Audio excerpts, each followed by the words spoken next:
Hey everyone, this is Sandy. Welcome back to video 3, and this is part 2, and this is going to be a good one. In the last video, we talked about why B12 can look normal or even high on a blood test, but still not be working inside the body. We also talked about when B12 isn't working, it's usually not because of B12 itself, but because something upstream is getting in the way of its use. So in this video, we're going to start breaking down those upstream issues into different categories so you can begin to see which ones might be affecting you. One key point that I want to make clear is that if B12 injections are helping you, then that tells us something very important.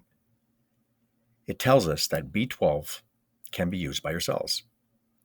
It tells us that your cells can accept it, it can activate it, and it can use it. So this means B12 is able to do its job. And that's the good news. So it means basically that the machinery inside the cell is working. So the problem isn't that your body can't use the B12, because it is. It just means that something upstream was, or still is, getting in the way of B12 being used inside the cell. And the goal of this series is not to say never take B12 and only focus on the reasons why B12 is not being utilized in the cell in the first place. That's not it. The goal is to understand when B12 supplements are needed and why they're needed. And also what systems should be supported so B12 can work better in the long term. So anyways, let's get to the next screen, and that will begin our blocker category number 1. So in blocker category number 1, we have digestion and absorption. This is a big one. This is really, really important. So I'm going to spend some time on this. So you're looking at the bullets, long-term digestive issues. You got SIBO, you got IBS, you got dysbiosis, which is an imbalance of beneficial and non-beneficial bacteria in the small intestine. And this is where your B12 gets absorbed into the bloodstream. We have low stomach acid here.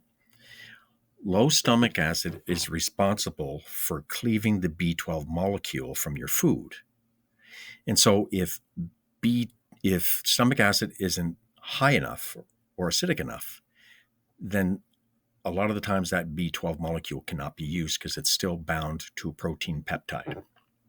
Anyways, the bottom line is we need adequate stomach acid to be able to free up the B12, so then it is taken to the small intestine where it can be absorbed. And there's another protein in the stomach that's made from the same cells that make low stomach acid. And this protein is called intrinsic factor. And we could have problems with that. And I'll explain that in a minute. And the other thing, of course, is gut inflammation. And I see this a lot.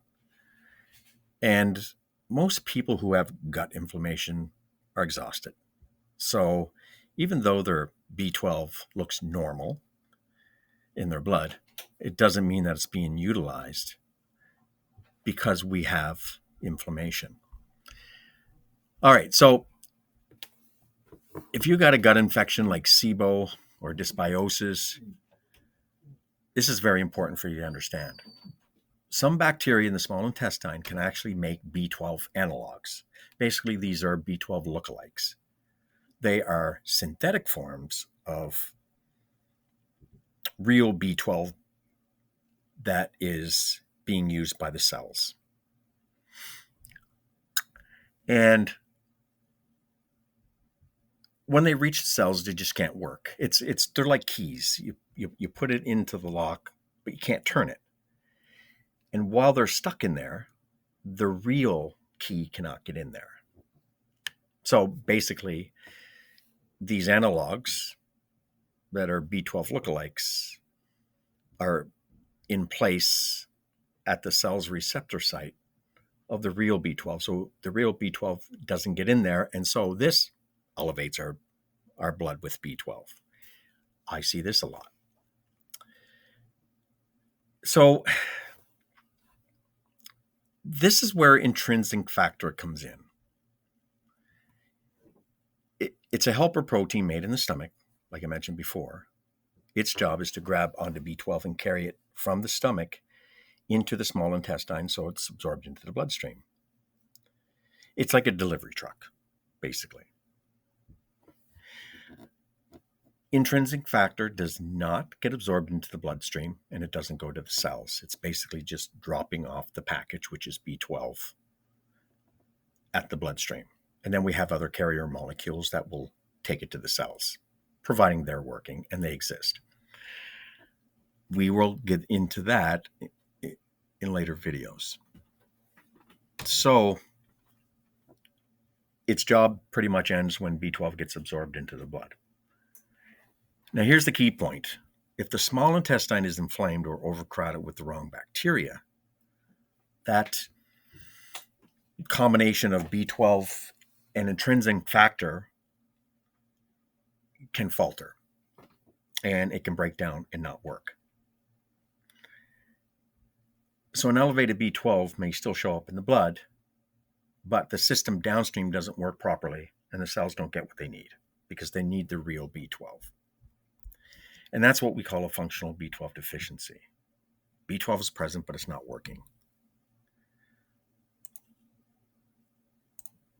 All right. Number 2, delivery and transport. So B12 has to be delivered to the cells in the blood. And it has to be accepted by the cells. And then it has to be activated by the cells and utilized by the cells for it to work. But if this delivery and transport system doesn't work, then B12 doesn't make it to the cells where it needs to be used. And again, we can see an elevated blood B12 on a blood test. Blocker number 3, cellular use and activation. So as you should know by now, B12 needs to enter the cell to be activated. The cells need energy to activate B12. Low cellular energy means inactive B12, and inactivated B12 cannot do its job. So basically, low energy means low function, and no matter how much B12 is present in the body, it can't work.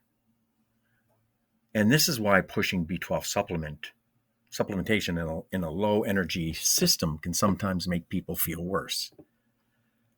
And why is this? Well, it's because B12 doesn't create energy on its own.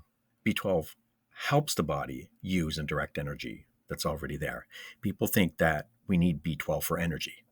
Well, it contributes to it, but it's not the molecule that produces energy, because obviously we have the mitochondria inside the cells that do that. So if the system is running on empty in terms of energy, then adding B12 is like telling the body to do more work without giving it the power to do it. And so that extra demand can feel very overstimulating. It can give you anxiety. It can give you that wired but tired feeling, crashing fatigue, exhaustion, or just overall feeling worse than feeling better. So B12 isn't the problem. It's the low energy system. That's the problem. And number 4, insulin resistance and metabolic stress. I'm going to save this for the next video because I have a funny feeling we're getting up into the minutes right now with the video. So I'm going to start blocker 4 in the next part. It'll be part 3, and then we'll do 5, 6, and 7, and then we'll be done. So that's all I got for now. And thanks again for listening, and see you in the next video.